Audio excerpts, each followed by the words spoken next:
Season 1, Episode 5 of the Potomac RPG Podcast. Simply take the Gaussian integral and apply the analytic continuation to the factorial to see if you've successfully picked the log.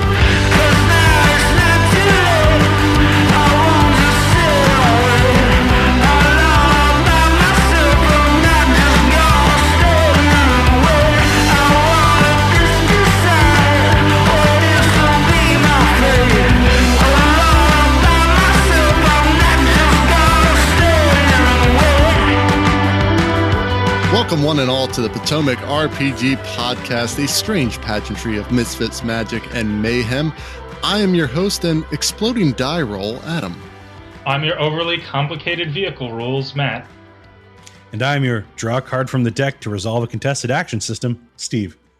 So guys, we dove into some deep stuff last week with all the psychological and sociological aspects of tabletop role playing. I'm really looking forward though to get back into the nitty gritty, the mechanics of things, that get into the weeds a bit with you guys, and you know, basically focus on what really drives the stories within tabletop role-playing games, and what makes it fun, to be honest. There's a ton of different systems out there, and really that's going to be our topic for this week. Behind every great tabletop role-playing game is a sometimes complex, sometimes not so complex system of rules guiding it. And what we're going to be talking about this week, we're getting into the mechanics running underneath those games. What seems to work, what doesn't, and everything in between.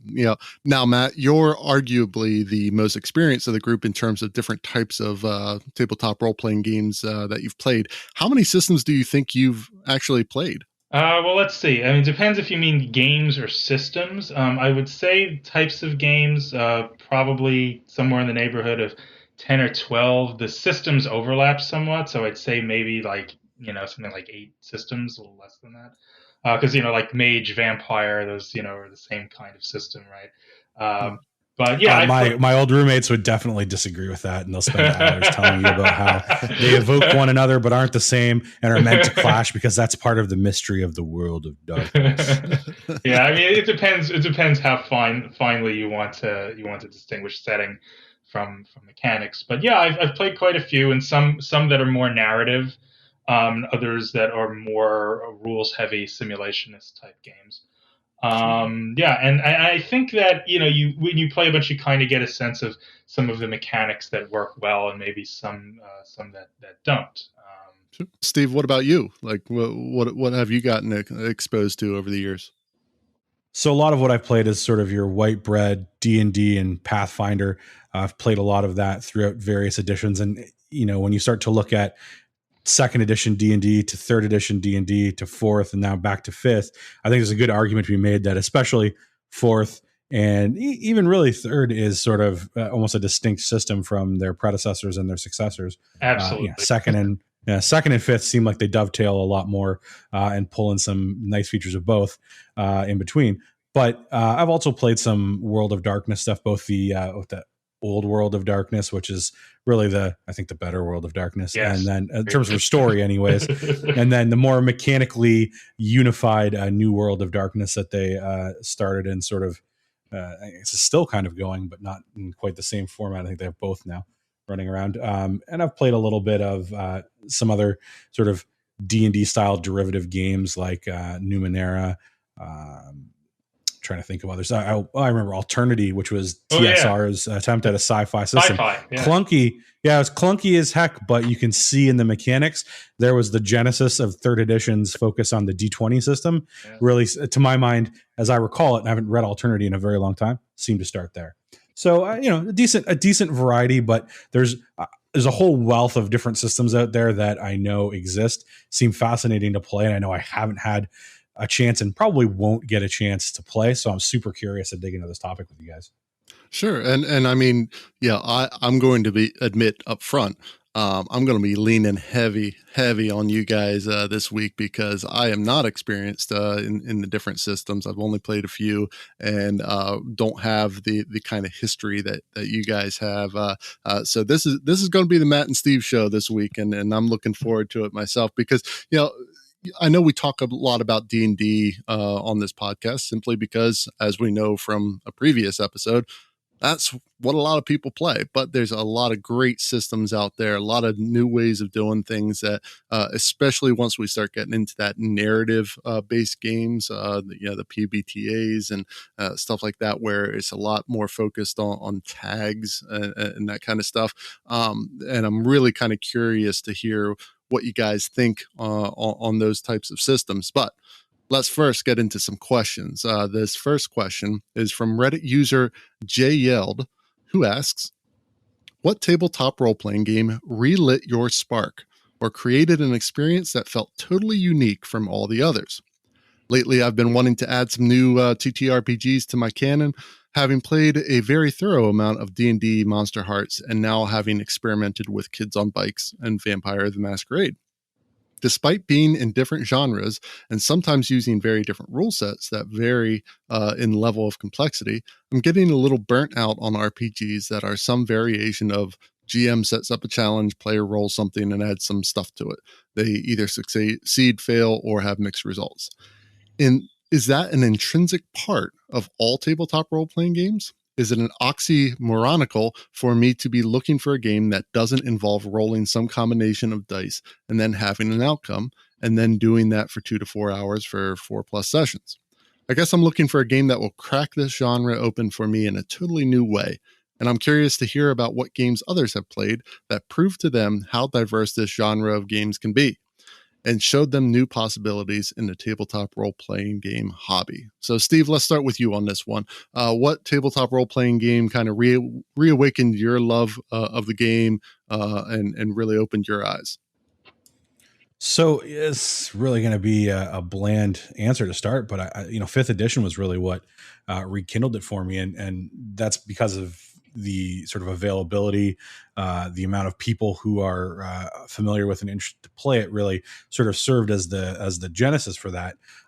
But thinking back to what this this Reddit user is talking about, they're asking about an experience that felt totally unique.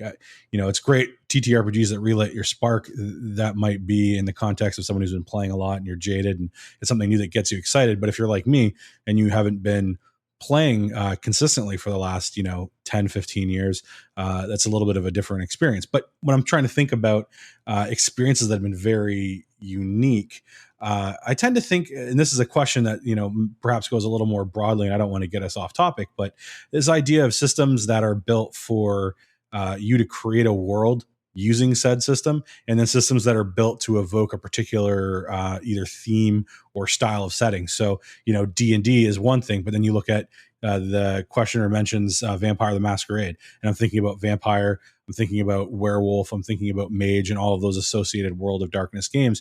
And each of those, even though the World of Darkness games are interconnected, they all have slightly different rule sets that really try to evoke the specific theme of that type of, creature that you're playing. So, with a vampire, you have the name, the words are going to escape me, and Matt, you can feel free to jump in if you remember, but there was, the disciplines, but I meant more about the mechanic. Is there a humanity mechanic? Yes, Is that what it was called? Yeah, it was.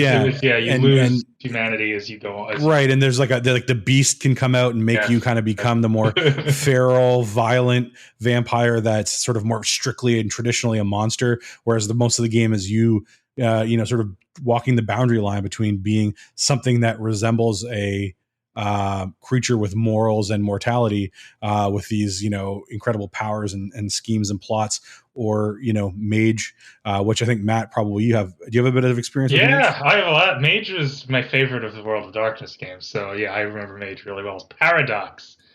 It was the way Mage worked was there was a mechanic where if you throw a fireball down Main Street, you get this in front of like witnesses. You get something called paradox because things aren't supposed to work that way.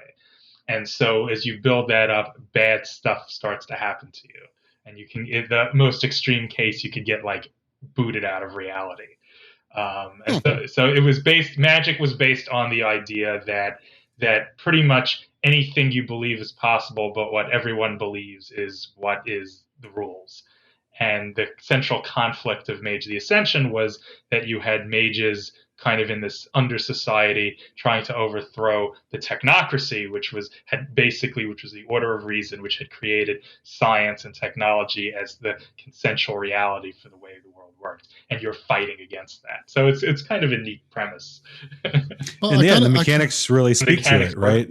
It's the you don't have disciplines; they had spheres, and there's as far as I recall, there was some templates of spells, but there wasn't strictly very broad, you're a third right. You're a third level wizard, so you can cast fireball now. It's more about taking different spheres that evoke the elements of a fireball type spell and combining them together, and the sort of the referee, storyteller, or what have you, would have to make a judgment call on how difficult that was and how your abilities sort of spoke to that, and then you had to worry about paradox and everything. But it allowed for a much more creative way of doing spell casting, which makes a great amount of sense if everybody's playing a wizard. You're in D&D, and everyone, if everyone was playing a wizard in D&D, they would all just do the same. Exactly. And that's why D&D, you don't want a party full of wizards usually. So this allowed you to play a party full of wizards, so to speak. They're much more complicated than that, of course, but a party full of wizards that all felt very thematically and mechanically different from one another. But that wouldn't necessarily be a great fit for a game like D&D, where you've got this guy who goes, I swing with my battle axe, and this other guy goes, well, all right, DM, I'm combining my this sphere and my that sphere and this sphere to create this effect. How does that work? So one turn takes 10 minutes, or the other takes about 30 seconds to roll the dice. Well, I want to focus a little bit, and I'm going to show my ignorance here. The question asker focuses in on this thing of, looking for a game that doesn't involve rolling some combination of dice and then having an outcome, and whether that's just inherent in tabletop role-playing games. I'm not aware of a case where it doesn't use something along those lines in order to, actually... I'm going to jump in okay, here. That's what I was looking for. This is going to be a little obscure, and I don't even remember its name, but there was a system a couple of years ago by Margaret Weiss and/or Tracy Hickman of Dragonlance fame. And I don't remember the name of the system, but the basic idea with the system was that you basically say what you want to do, and the DM basically decides how probable it is, how not probable it is, and if they can do it, but there's some drawback, and then just decides by fiat, this happens, this doesn't. And so it didn't use dice, as far as I remember. It was a very super streamlined system. And the philosophy behind it was that, at the end of the day, you just say something happens or something doesn't. And so you can just decide that, based on the DM, the storyteller or DM can decide that based on how likely they think it is. And it was a different approach, and I never had a chance to play it. But I remember finding it pretty interesting when I read about it. But I wonder how it works out in actual use. Yeah, I mean, that's interesting because, sorry to cut you off, Adam, but go for it. It's like, how does a game be a game and not have some sort of resolution mechanic? I mean, there's a real fine line between playing a game of some kind and just sort of sitting around the table telling a collaborative story, which can be a lot of fun. I don't know if you've dug into any of this when you've had Sarah on, but I mean, a lot of the early role play we did was in sort of a system agnostic way where, and this is all typing on the computer, of course, but we were essentially just collaborating on a lived world of fiction in like sort of a fantasy setting. So there were no rules. There was some element of, there's consent involved and proportionality, and then just sort of some general guidelines on what people can and can't do, generally speaking. So you had no great arch wizards of power just deciding they could, open a portal to the astral plane and let demons come out or what have you. But there's no dice, and it was just very collaborative and it was great role playing. But for someone who enjoys the mechanics or wants the sort of threat of, is my character going to die or fail at what they're doing? It's really hard to force yourself to fail when there's nothing, requiring you to do so. So it feels like there has to be some kind of resolution mechanic, whether it's dice or you have a limited amount of plot points that you can use in a session to claim that you're able to resolve effect in your favor, or going back to my name tag, just sort of, card game mechanic. I'm sure I haven't played any, but I can't recall the name, but I've definitely heard of systems that operate that way. Well, and you kind of hit the nail on the head in terms of there has to be some conflict resolution of some kind, and really, is that what separates something from being a role playing game or a role playing activity? So, what you kind of mentioned with Sarah, would you classify that as a role playing game, or was that a role playing activity in your mind? That was definitely an activity.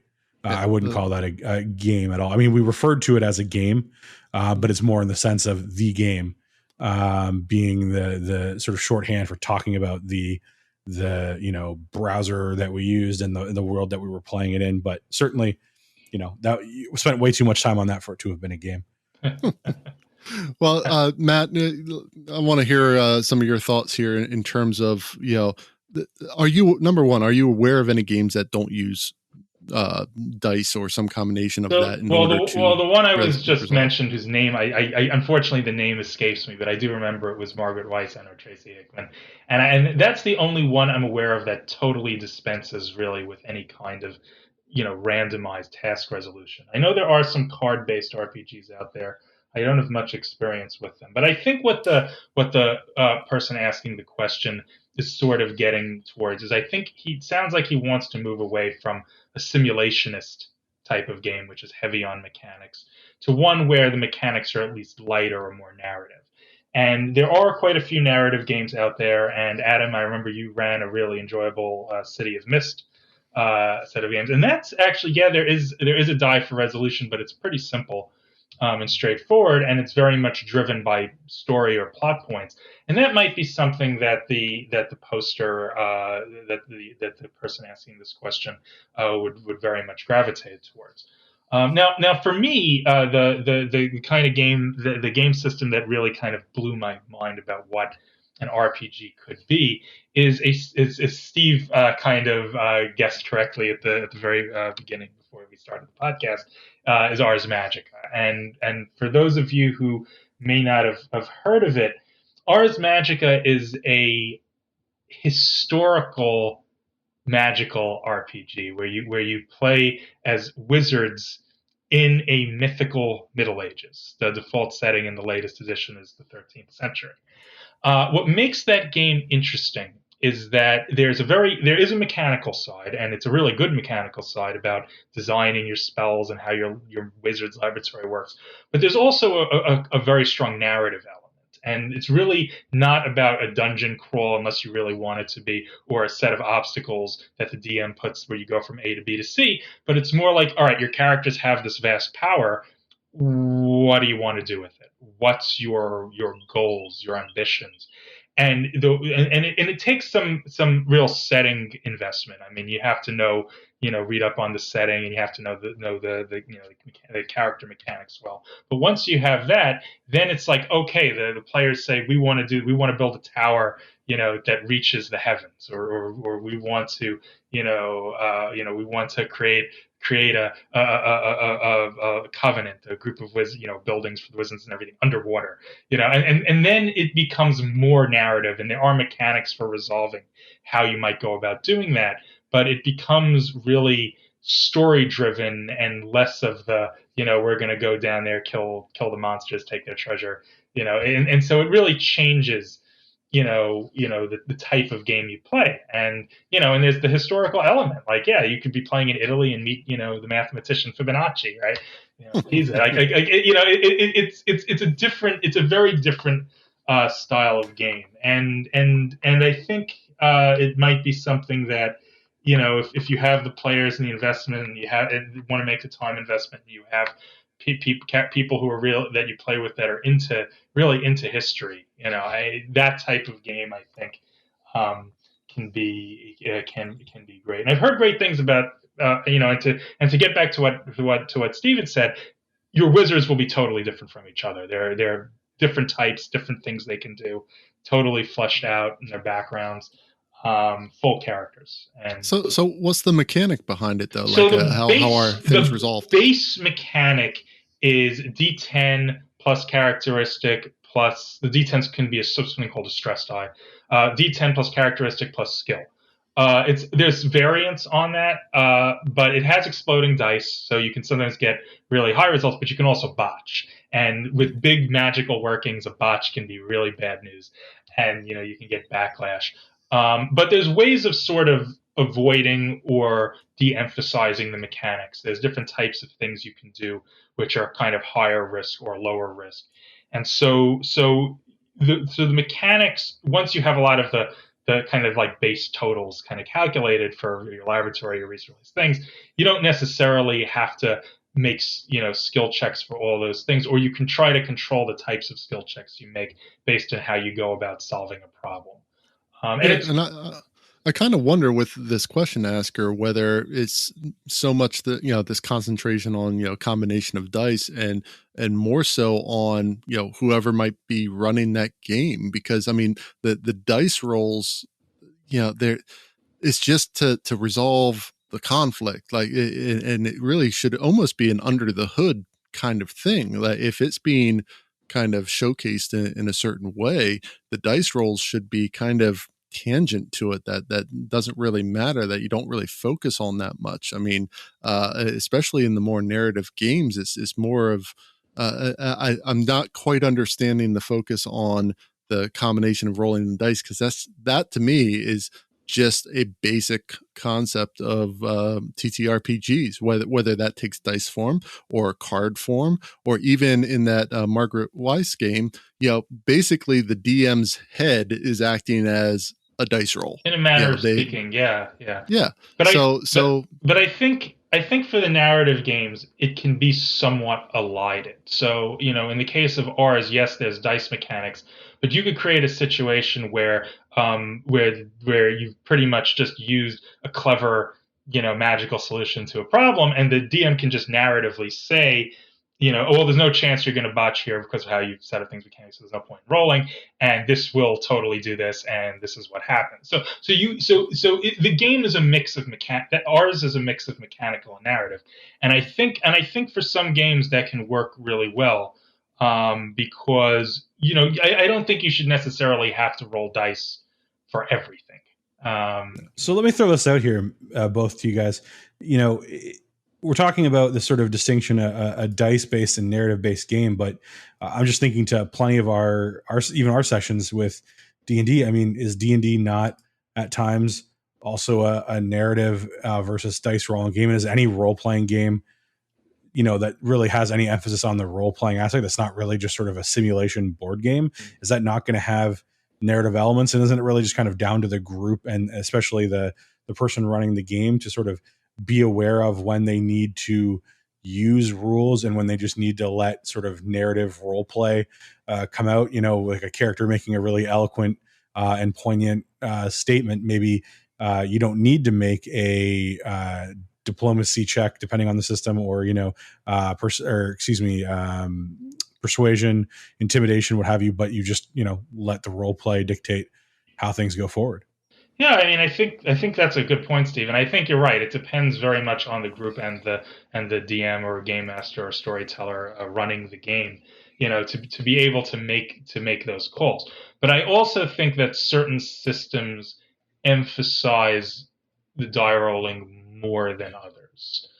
Sure, I agree. I mean, take D&D for example. Like, I think you're right there, Matt. Where it's like, how much do the mechanics insert themselves into the narrative, and I think D&D is one of those that the dice rolling, the mechanics of it really kind of push into the role play and into the narrative, whereas other games like Monster Hearts or I'm sure ours or whatever, where it's more like the narrative part is more important, and the dice roll, the mechanics of it, don't really get in the way, if that makes sense.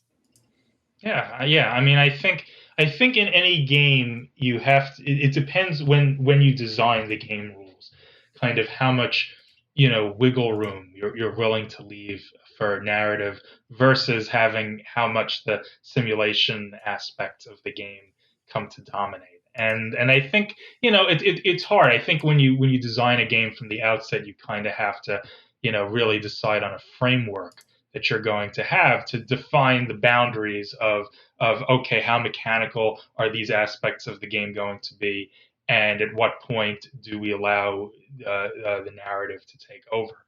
And and that creates the amount of wiggle room that you have for the actual gameplay. When a group is playing it. Sure. Well, I mean, I don't know how much we answered JL's question, but it certainly is a great conversation. I was surprised by how deep we dug into that. So thank you. We're not going to get deep this week, guys. No deepness. No. The sound of Ralphie the News Goblin can mean only one thing. It is time for Potomac RPG News. Oh, my boy Ralphie.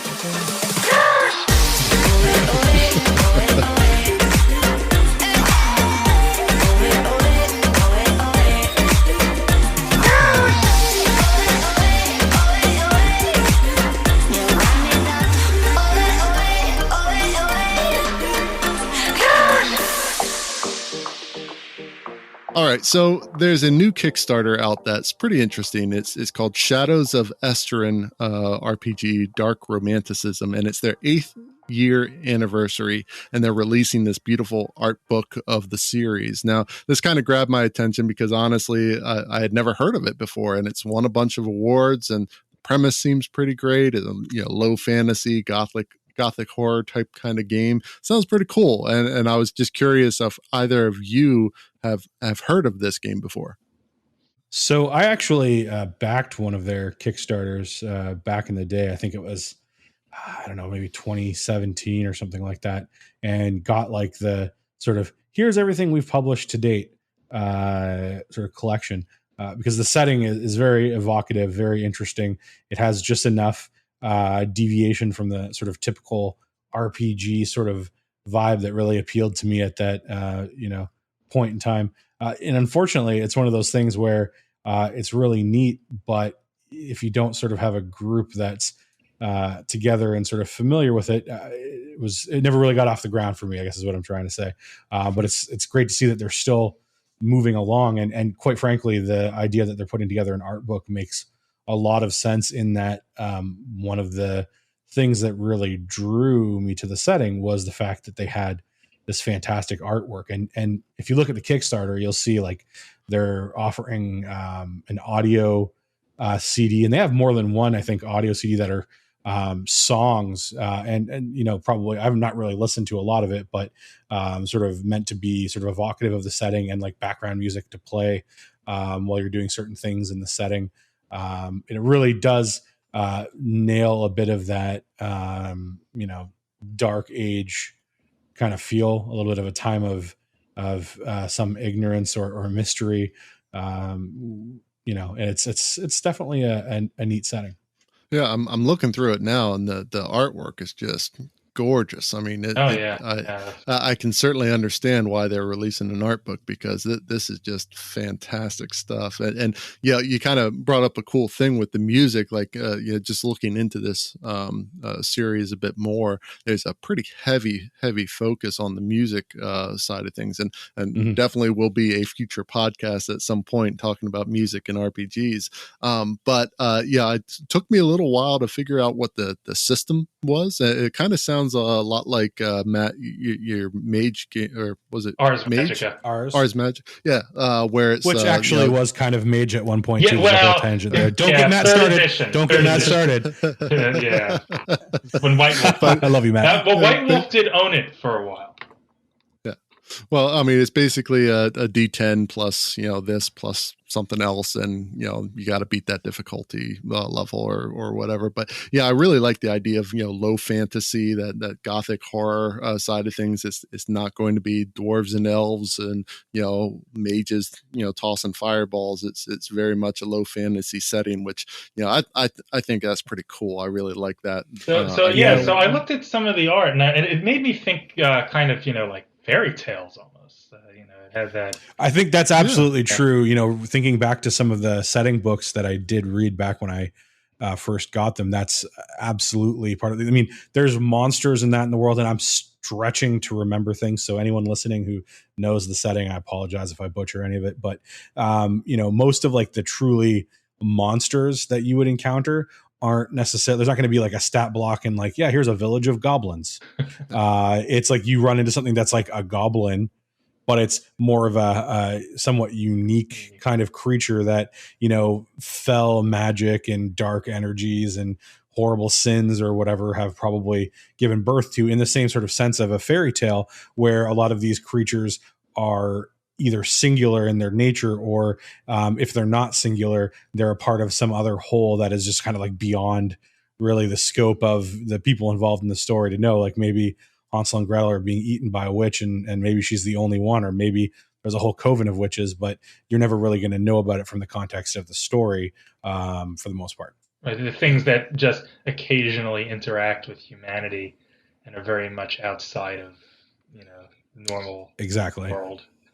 Yeah. It looks pretty interesting. If that kind of setting and mechanic is something that you're looking for, check it out. It's Shadows of Estrin RPG Dark Romanticism, and it is on Kickstarter now.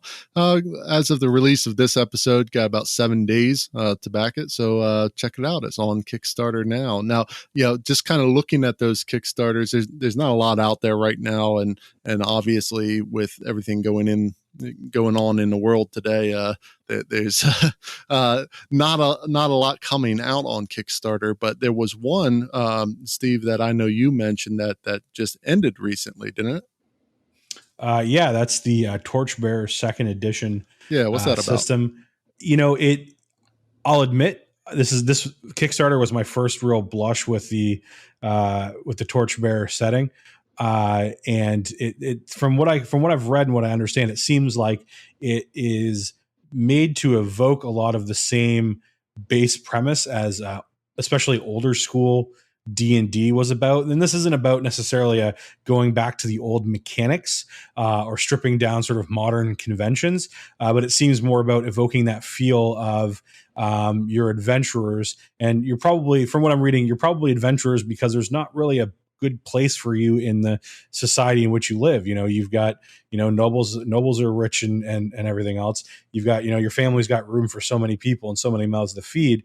And if you had a job, you'd be busy doing that. So what's really left to you is to go out into the wider world and find something for yourself. And that ends up in a lot of times being going into these places that people don't want to go into, and finding things that are lost or stolen or forgotten by time. And what's really kind of neat about it is that it seems, let me just take a step back. One of the things I know a lot of people complain about when we talk about, especially in our group, but even more broadly in RPG systems, is like fiddly bits around, survival. And I see a lot of that coming up in the context of people trying to make new subsystems or new mechanics for something like 5th edition. I think there's some good examples, but there's some terrible examples that sort of just add this extra mechanic that's not really baked into the assumption of the underlying game system. With Torchbearer, they do have things like encumbrance rules, and it looks like they have rules for stress and food, water, light, and that sort of thing. But it's baked in from the ground up. That's sort of the core conceit of the setting, is that doing this is a dangerous and uncomfortable prospect, but you're doing it because you kind of have to. And so that makes it really interesting to me to sort of explore the dungeon delving, the dungeon crawling, the environmental, traveling through the environment from a context where the game really wants to make that an exciting aspect of it. Yeah, maybe they have rules for dysentery. Well, let's not go too far. Well, that sounds pretty cool. If anyone's interested in Torchbearer, unfortunately you missed out on the Kickstarter, but I'm sure you can find it out there. Sounds like it's a bit of more of a survivalist kind of a game than our normal high fantasy setting in D&D. Well, I will say, just because on that note, what's one thing that was really cool about this is that, and I should have mentioned this previous, is that they have there's a magic system in it. So there's magic exists, but they're really kind of disenchanted with the Vancian system of magic that was sort of what got baked into the assumptions of D&D for the longest time, and has only partially been shook off in the latest version. And they don't have all the details out yet, or if they have, I haven't read them, but they actually are trying to, put in different styles of how magic can work. and play that into the whole, hunger, thirst, stress, environmental survival sort of aspect of it. So hopefully we'll still have a little bit of that high fantasy aspect to it, just sort of with a slight filter on it for our Instagram generation, and a slight filter of that survivalist struggle against the environment around you as much as the monsters in it. Very cool. Very cool. Well, if you're interested, check it out. That's Torchbearer. And we're going to step out for a moment here, but stay tuned. We'll be right back after the break.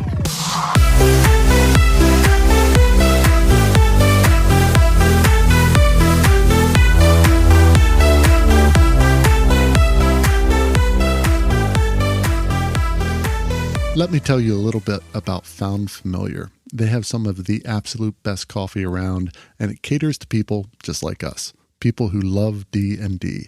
So try some today. You won't be disappointed. If you're looking for a recommendation, try their regular Knoll Modern Espresso. No trouble perking up at the table after drinking this stuff. Enter the coupon code Potomac RPG, all one word, at checkout and get yourself a 10% discount as well. That's foundfamiliar.com. And with that, let's get back to the show.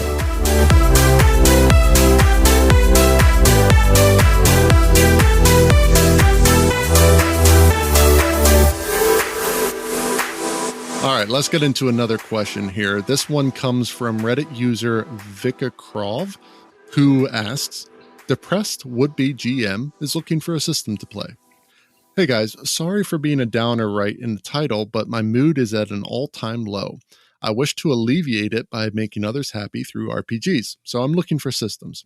I have GM'd only a few times so far, Mutant Year Zero, Alien, and Legend of the Five Rings, so I am open for almost all kinds of settings. The only blacklisted games are Pathfinder and D&D, as they have a stigma in my community, and I don't have the strength right now to change their views. System-wise, I prefer games with dice rolls over narrative solutions, but I'm not fond of overly complicated combat either, i.e. Earthdawn's 20 variations of dice. As for settings, I love both medieval fantasy and hard sci-fi, albeit a post-apocalyptic setting would be an unfortunate choice with the current in-real-life state of things.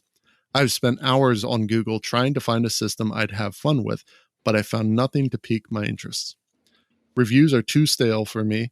Please share what systems you enjoy to play and why. Your time is much appreciated. So Matt, let's start with you. Any help that you can offer Vika Croft? Sure, yeah. So, I talked at length about Ars Magica in the last question, and the only thing I'd add to that is one of the things you have in Ars Magica is you can have troop play, where you can switch off characters. So you can have a mage or you can have a companion character, and you can mix and match and have someone else run the game. And so that adds a bit of flexibility. But if Magic's not your thing, but you still want a kind of middle-aged type of style with very developed characters, I've heard very good things about Pendragon. I've never played it, but basically, you play a knight, but it's every night is different, and it explores not just combat, but also the social courtly aspects of being a knight in an Arthurian kind of setting. So if you want kind of a different sort of fantasy game, I think those two have a lot to offer. For sci-fi, there's a few out there. So you can always play a variant of GURPS. You can play GURPS with pretty much anything. GURPS, is again, it's fairly modular in mechanic. I've never been a huge fan of it, but it's very flexible, and you can play pretty much anything. For sci-fi, there's Traveller. The thing with Traveller is you're going to be looking up a lot of tables for stuff. That's just how that game is designed. But it is a good setting. I've heard good things. Yeah. I think the setting is really good. I think the mechanics need a little bit of work. But for me, there's a few other. So a few other options. The Savage Worlds. There's a few different, fantasy and sci-fi, and that's a pretty decent system. There's also, this is going to be kind of a funny callback, but back, I guess this was like in the 80s, and I played a little bit of this with a friend of mine when I was a teenager in the 90s. There was an old Star Wars D6 game Damn it, Matt! I was going to talk about that. I'll let you. Go for it. I won't No, go for it. I barely remember it. I'll let you talk about it in length. But same here. I was gonna coast on faint memories of the past. It's problem is I don't remember too much of free. it, but I remember it felt very flexible and open, and that's another option. And the last option I'd really bring up is, Green Ronin has a streamlined D20 system that they call True 20, which they've used for their Mutants and Masterminds line. But there's Matt. Steve and I are totally on the same wavelength, and I won't get into the mechanics. Steve can talk about it a little more if he wants, but it's something you could adapt easily to a science fiction or even a fantasy setting. So those are sort of my my recommendations. So Steve, do you have anything left on your list, or are they all used up? Well, let me just expound. Mostly used up. I have there's a narrative in the back of my head where I'm trying to think about the similarities now between this Pendragon game and what the poster mentions, Legend of the Five Rings, which is basically like a game about playing all kinds of different samurai. So I'm wondering if like that game about different kinds of knights, whether there's any sort of like, oh yeah, it's kind of like the same variation on a theme. But that aside, Mutants and Masterminds seems like a lot of fun because it's a very, I don't want to get too deep into the mechanics because it's been a little bit since I've played, but you get to create a character that has a sort of palette of different powers. And someone may have talked about this on the podcast previously, but instead of, building a character class, like I'm going to be a technological master Tony Stark type character, you can certainly build that. But it's just a package of powers that you pick and skills that you buy with sort of a point buy type system that allows you to build your character. So it gives you a lot of flexibility and it's able to evoke a lot of different themes. And I'm reading this poster's post and I don't know the poster. I don't know where they're at. I hope they're feeling better. It's definitely been a tough time for a lot of people.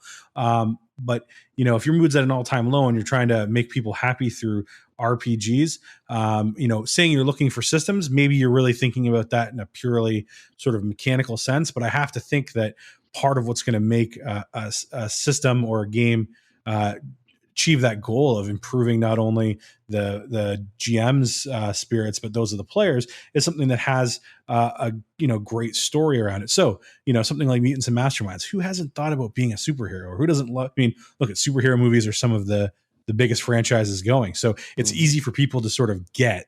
And it's also easy for people to kind of find ideas to play with. And you'll have some who, just make, it's basically Spider-Man, but he's called something else, Arachnid Boy. And whereas someone else is making something truly more unique, though it's hard to say with comic books, they probably covered just about every idea we could think of. Everyone has been created.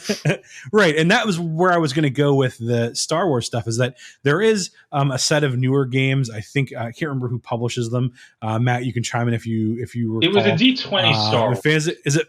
Well, no, isn't there a Fantasy Flight Games? I think it is now that has like three. They have like three different books. More of them, and And I looked at those and they never really grabbed me. Just I found the presentation a little difficult. Like, give me a core book, not three core books that are all about the similar, almost the same thing. I don't know. That's just me. But I remember even back in playing like D20 Star Wars, which we played a few campaigns of back in the day as like short-term games, everyone would still always talk about the D6 Star Wars game, and it's still reviewed really well and talked about well to this day. And I'm willing to bet, while print copies are going to be very difficult to find, you can probably go to drive-through.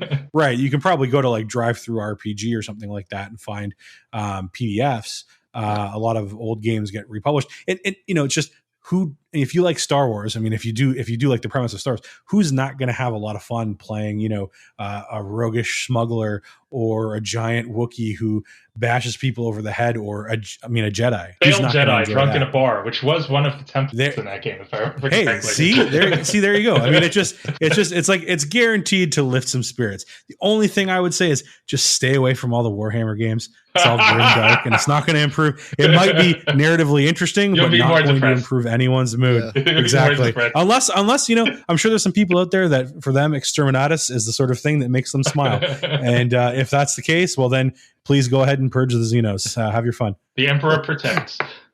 There you go.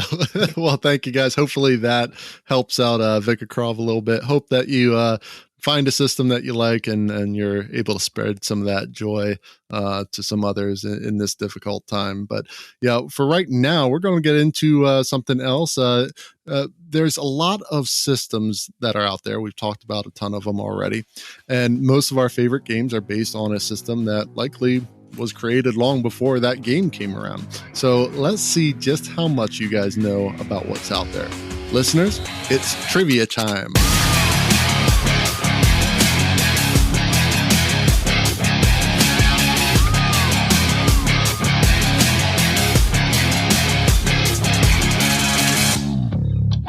Welcome to Trivia Time, where we put our two guests against each other in a battle of game knowledge and history. Now, Anthony won the last Trivia Time, but this is your chance to knock him out of the top spot. So here's how it'll work.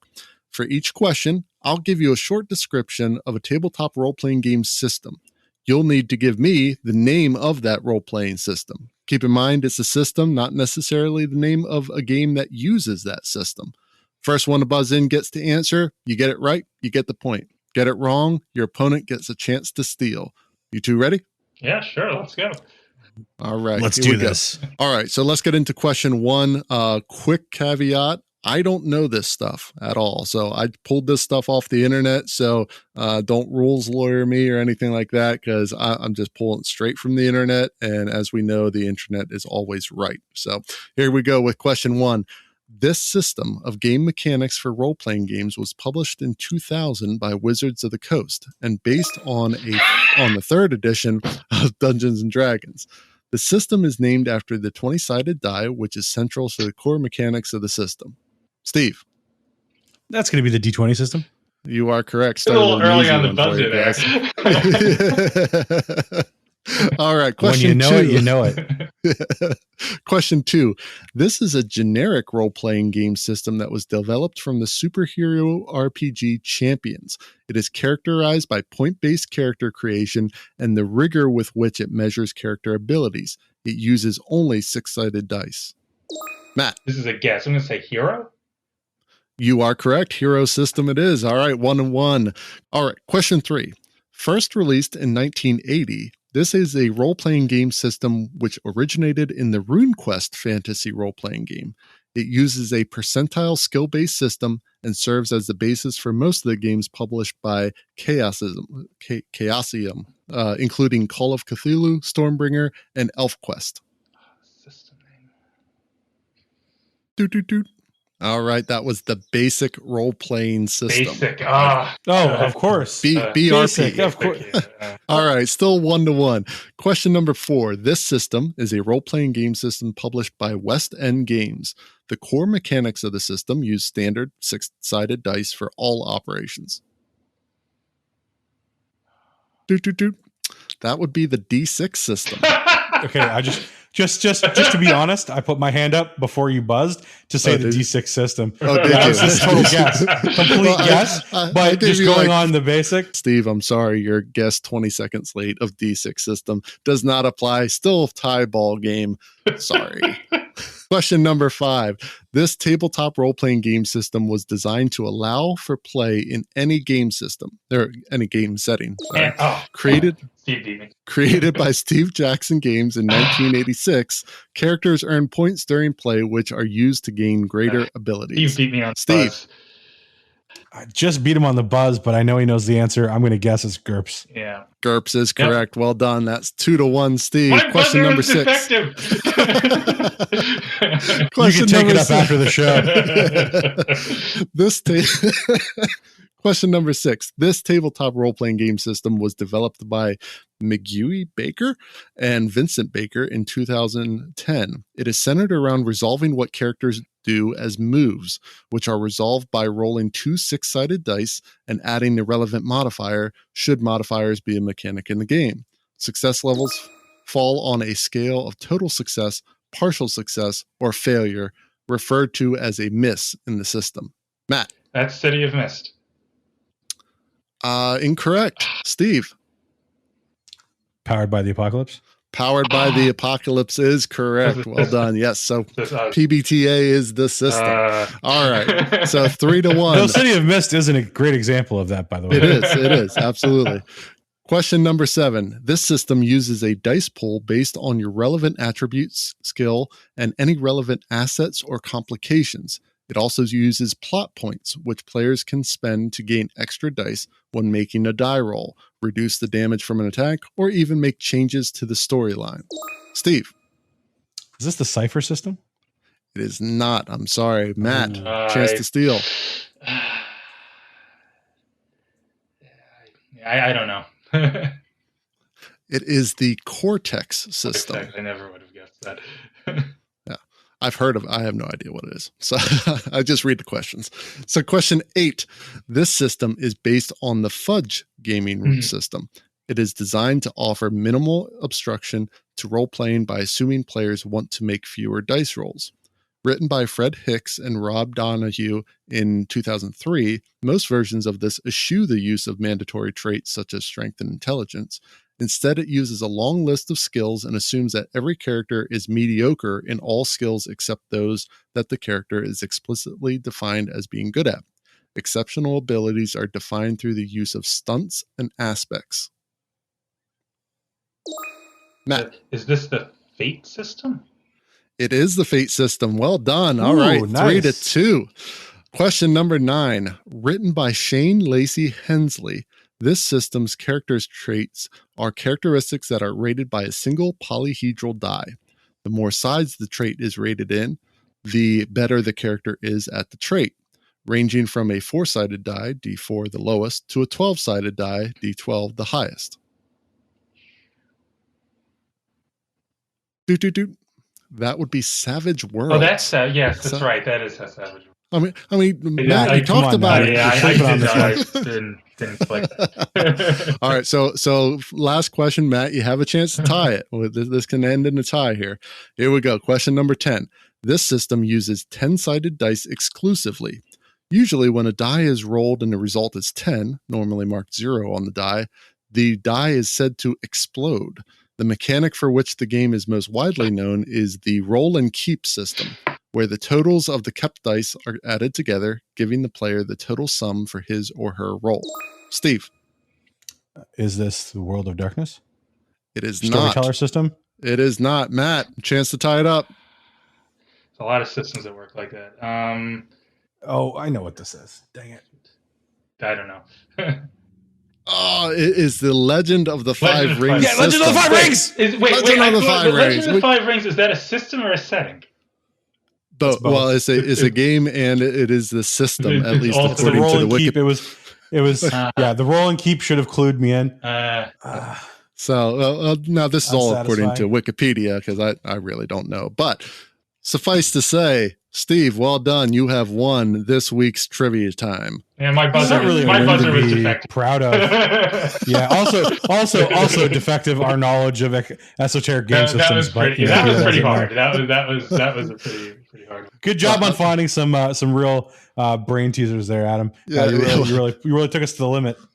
The internet is a great place. All right. So well done, Steve. Let's get into our last post of the week. This comes from Reddit user The Sun is Actually Cold, who asks, what's your number one homebrew rule or system that you add to your games? We added a D100 injury chart we found here for whenever a character goes down in combat. Really helps add character and a sense of scaring to the characters. So homebrew, Steve, what do you have? What homebrew or system do you add to your games? Well, I mean, as you already know, I don't add any as of right now. Having said that, there's a reason for that, and that's because it's my first time running a long-term game with our play group and really running a long-term game since high school. So I tend to want to keep to the rules as written. But having said that, I do have a lot of ideas that I'm trying to sharpen into something more precise for some sort of follow-up eventually. And I'm going to give a shout out to a Patreon for Darker Dungeons. I think that's what it's called, Darker Dungeons. I have to double check on that. And essentially it looks like it was initially started as sort of a riff off that game, Darkest Dungeon, which is, if you haven't played it, is a great little Yeah, it is. I don't know if I get roguelike or what have you, RPG game on PC consoles, what have you, that have, you know, ideas of using like stress and items breaking down and wear and tear on your characters. You know, you're noticing probably a theme with me talking about Torchbearer earlier, but I like the idea that you know, playing with the fact that, you know, some characters can see things, some can't.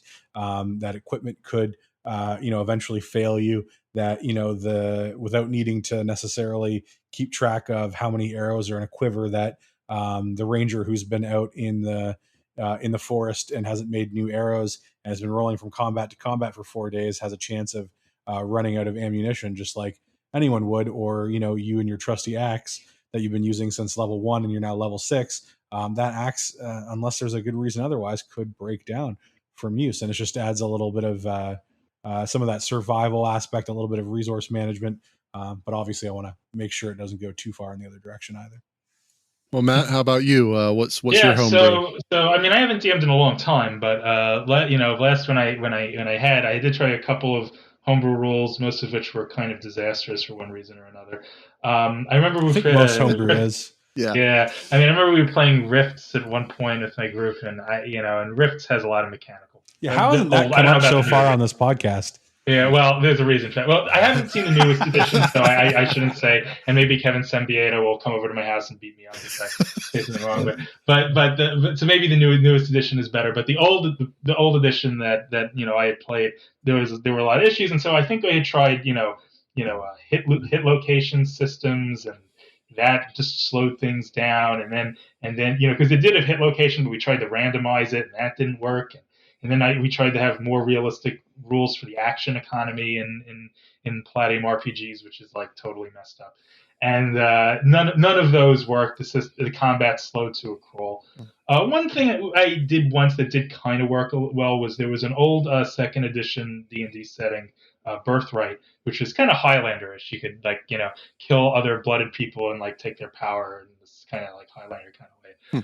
And there were rules for blood theft, and I remember I had come up with for my group sort of some rules that kind of expanded it a little bit and added some more variables and some more thematic elements to it. But again, that was not really the core element of the system. It was just sort of a kind of like the whipped cream and cherry on top of the system. So it's hard because sometimes you're trying to fix a kludge, and other times you're trying to add something on that might have long-term effects, and you don't know what they are. So sure, you have to be pretty careful. To throw one other idea out there, and this is credit to our friend Anthony. We don't do it so much anymore, but when we initially started playing D&D, there was this idea that instead of having everybody on their turn plod through what they were going to do for their turn, everyone would sort of decide that at the outset of the round. And they're actually writing it down on a little whiteboard, if you guys remember. I think that worked really well in the beginning. Yeah. It's had a lot of people and didn't know, and we didn't know how to play off each other. Yeah, exactly. I mean, there's a certain element of that I appreciate, though, because I get sometimes not frustrated is the wrong word, but it's in the middle of a pitched battle and things are going on, and then someone's sort of hemming and hawing and looking over their spells or looking over their actions, and and then they haven't been following along, so they don't realize that this guy's moved here or what have you. There's something nice about it where it's like, here's the scene. This is going to take place in 6 seconds. So, you're not really responding to so-and-so cast this, so now you're going to cast that. You're responding to what they did last turn, which makes a lot more sense. And then there was that added mechanic, if you guys remember, where if you I think you had to roll a certain DC, and it was essentially re-rolling your initiative to try to change it, and you might be able to change it so that it allowed us to not be locked into some Final Fantasy 1 on Nintendo where you're slashing at the no longer existent monster because it's gone. He's already dead. Exactly. Get you a good mix between those two. And I did think that was a really interesting and is elegant the right word? Maybe not, but it was a neat way to solve that problem. I think it got a little less necessary as time went on, but there's times when I certainly wish that was still the case, and we had everyone sort of declare up front and then resolve. All right. Well, that being said, I think that's going to do it for us this week. Remember, if you want to send in your questions or anything you find on the internet, you can send them to questions@potomacripg.com. And if you'd like to support the Potomac RPG podcast, we're actually moving. We're on Patreon right now. We're going to be shifting over to Ko-Fi. That's Ko-Fi here, but there'll be some overlap over the next few weeks. But, if you want to jump on there, buy us a coffee or whatever, that'd be great. That's at ko-fi.com /Potomac RPG. And lastly, you can follow us at Potomac_RPG on Twitter and at Potomac RPG, all one word, on Instagram and YouTube.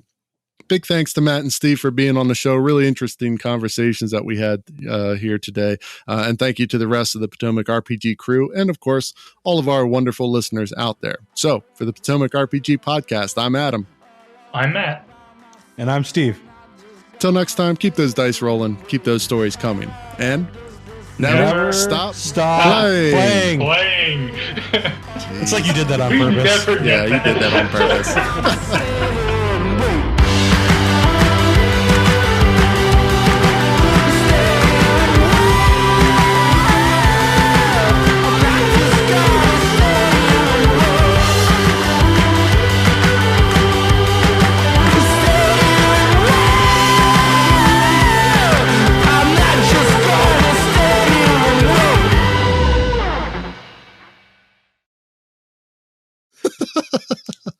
Take your hand Objection. down.